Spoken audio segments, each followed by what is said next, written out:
গভীর জঙ্গলে এক পুকুরের ধারে একটা গাছের ডালে এক খাঁচা ঝোলানো ছিল।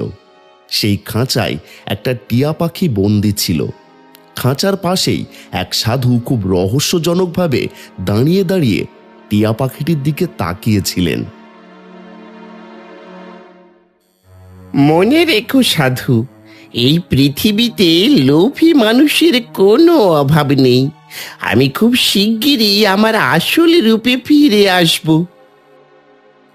চেষ্টা করে দেখতে পারিস, যদি সফল হোস তাহলে তোর কপাল ভালো, আর যদি ব্যর্থ হোস তাহলে তুই সোজা পাথরে পরিণত হবি, আর তোর কোনো অস্তিত্বই থাকবে না।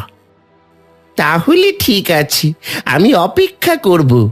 যেদিন আমি আমার আসল রূপে ফিরে আসব সেদিন আমি তোকে দেখে নেব। সেদিন আমি নই, তুই পাথরে পরিণত হবি। সাধু রহস্যজনকভাবে একটু হাসলেন এবং সেখান থেকে চলে গেলেন।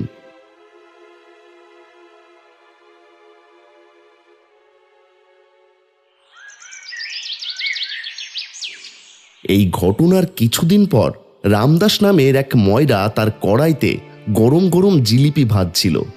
হঠাৎ একটা দমকা হাওয়া এলো আর তার কড়াইটা উল্টে গেল।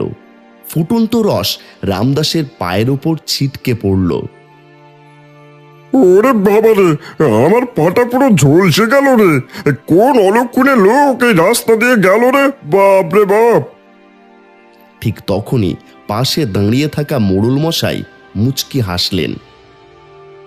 আমাদের গ্রামে তো অলক্ষণে লোক একটাই আছে, ওই দেখো রামদাস, চান্দু গাডুরে যাচ্ছে।